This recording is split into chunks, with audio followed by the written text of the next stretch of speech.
எல்லாருக்கும் வணக்கம். தமிழின் பார்வைக்கு உங்களை எல்லாரையும் இன்னைக்கு மறுபடியும் அரசியல் டாபிக் தான். என்னன்னா, இப்ப உச்ச நீதிமன்ற தலைமை நீதிபதி ஒரு 2 நாளைக்கு முன்னாடி ஒரு வழக்கை விசாரிச்சுட்டு இருந்தாரு. அதுல அவரோட ரிமார்க், அதாவது நான் விசாரிக்கிறத மத்திய அரசு விரும்பலையா, நான் இந்த வழக்கை விசாரிக்கணும் நீங்க விரும்பலையா அப்படின்னு சொல்லிட்டு ஒரு கேள்வி கேட்டிருக்காரு. அதாவது இந்திய நாட்டோட தலைமை நீதிபதிக்கே இதான் நிலைமை. இப்போ என்னன்னா, இப்ப மദ്രാസ് அசோசியேஷன் வந்துட்டு அவங்க ஒரு மனு போட்டிருக்காங்க. அது என்னன்னா, ட்ரிபுனல் ஆக்ட் 2021 அப்படின்னு சொல்லிட்டு ஒன்று எடுத்துட்டு வந்திருக்காங்க மத்திய அரசு. அதுல சில செக்ஷன்ஸ்ல இந்த கோர்ட்டை பத்தியும் கோர்ட் ஆர்டர்ஸ் பத்தியும் மென்ஷன் பண்ணியிருக்காங்க. அது வந்துட்டு சரியில்லை, அதை இந்த சட்டத்துல இருந்து நீக்கணும் அப்படின்றதுதான் அந்த மனுவோட சாராம்சம். அதுதான் அவங்க கேட்கிறாங்க. இந்த 4 செக்ஷன்ல கோர்ட் ஆர்டர்ஸ் கோர்ட்டை பத்தி வந்திருக்கு, அதை நீக்கணும்னு சொல்லிட்டு போட்டிருக்காங்க. அப்படி அந்த வழக்கு விசாரணை வந்துச்சு. ஏற்கனவே 2 வாட்டி மத்திய அரசின் சார்பில் தலைமை வழக்கறிஞர் வெங்கட்ரமன் அவங்க ஆஜராகல, அவங்க கோர்ட்டுக்கு வரல அப்படின்னு சொல்லிட்டு பாஸ்வேர்டு வாங்கியிருக்காங்க, ஒத்தி வச்சிருக்காங்க.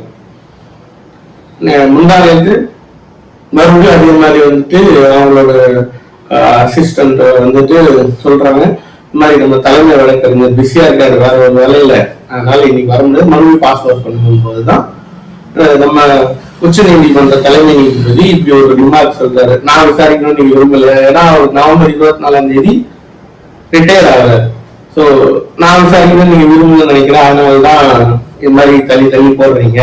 அது போக இதுல வந்துட்டு தலைமை நீதிபதி பெஞ்ச் விசாரிக்கக்கூடாது, 5 பேர் கொண்ட குழுவுக்கு இதை மாத்துங்க, 5 பேர் கொண்ட அமர்வுக்கு இந்த வழக்கை மாத்தணும் அப்படின்னு சொல்லிட்டோம் இதே வழக்கறிஞர்கள் கேட்டிருக்காங்க. அதே மத்திய என்ன ட்ரிபுனல் ஆக்ட்ல என்னதான் பிரச்சனை? ட்ரிபுனல்னா ஃபர்ஸ்ட் என்னன்னு சொல்லிடலாம்.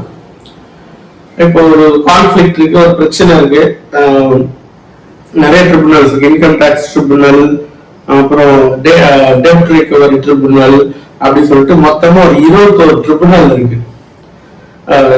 இப்போ ஈஸியா சொல்லணும்னா, இப்ப சினிமா தணிக்கை குழு இருக்கு, மத்திய அரசு தணிக்கை குழு இருக்கு.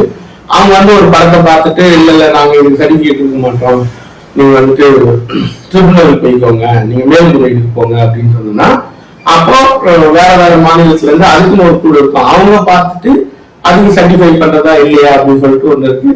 அவங்களும் கொடுக்கலன்னா ஹைகோர்ட்டுக்கு போகலாம், சுப்ரீம் கோர்ட்டுக்கு போகலாம், நிறைய வழி இருக்கு.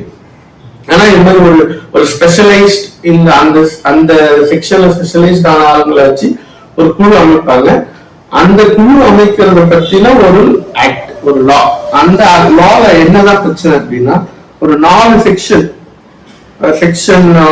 3(1), 3(7), 5 and 7(1) அதுல என்ன சொல்லியிருக்காங்கன்னா, இந்த ட்ரிபுனல் அமைக்கும் போது முன்னாடி எந்த நீதிமன்ற தீர்ப்பையும் நாங்க கணக்குல எடுத்துக்க மாட்டோம், எந்த நீதிமன்றம் கொடுத்த ஆணைகளையும் கணக்குல எடுத்துக்க தேவையில்லை, எந்த விதிகளையும் வேற எந்த விதிகளையும் பொருட்படுத்த தேவையில்லை, நாங்க இந்த ட்ரிபுனல் மெம்பர்ஸ் சேர்மன் எல்லாம் நாங்களே பார்த்து போட்டுக்குவோம், சென்ட்ரல் கவர்மெண்ட் தான் போறோம் அப்படின்னு சொல்லியிருக்காங்க.